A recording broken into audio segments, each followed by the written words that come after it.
I remember the sound first, not the lie, not the perfume that wasn't hers, not the trembling silence that came later and sat in our house like winter.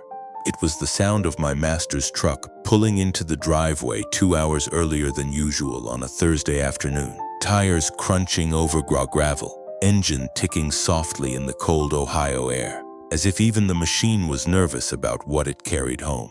My name is Cooper.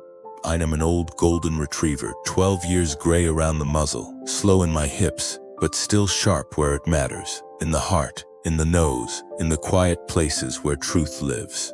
I belong to Ethan Walker, and Ethan belonged to Claire. At least, that is what I believed. Claire smelled like lavender soap, old books, cinnamon coffee, and kindness.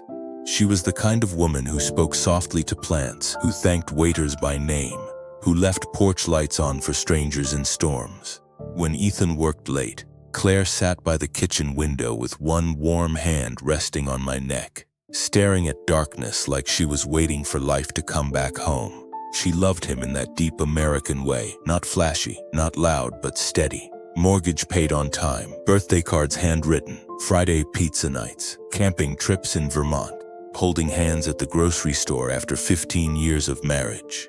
The kind of love that gets built board by board, like a farmhouse porch, strong enough to hold generations. Or so I thought. That Thursday, Ethan didn't come home alone. He parked down the street first. That was strange. Humans think dogs understand less because we speak less. Truth is, we simply watch more. I smelled her before I saw her. Vanilla perfume, leather seats, champagne.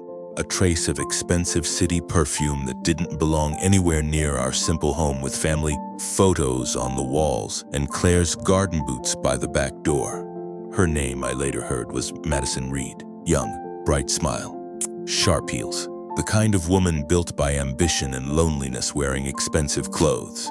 Ethan kissed her in the truck, long enough for guilt to become real. Long enough for my chest to feel heavy in a way even age had never taught me. Then he came inside. He knelt and scratched behind my ears. "Hey, buddy." His hand smelled like betrayal, and I pulled away. That night, Claire made pot roast. She smiled when Ethan walked in. She kissed him on the cheek. She asked about his day, and he lied so smoothly it frightened me. Long meeting downtown. Humans call dogs loyal. But I wonder if loyalty is simply refusing to become what you. Days passed, then weeks. Madison's scent returned again and again. On jackets, on collars, on lies. And each time Claire folded laundry, kissed Ethan goodbye, or rested her tired head on his shoulder during movies, I watched innocence sit beside deception. Then came Lily, their daughter. 22, home from Chicago, sharp eyes, old soul. She sat beside me one night on the porch and whispered, "Something's wrong with Dad, Cooper, I can feel it." I leaned my head into her lap, because yes, truth has a scent. It fills rooms before words do. Then came the storm, not weather, truth.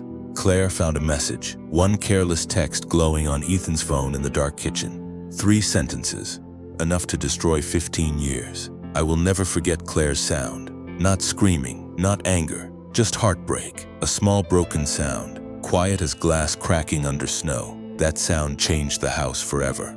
Ethan cried, begged, explained, blamed stress, loneliness, midlife confusion. Everything except the one thing that mattered, because betrayal is rarely an accident. It is usually 1,000 selfish choices made in private. Claire left for a while, stayed with her sister in Michigan. The house became hollow. Ethan sat alone often, hand on my head, whispering regrets into my fur.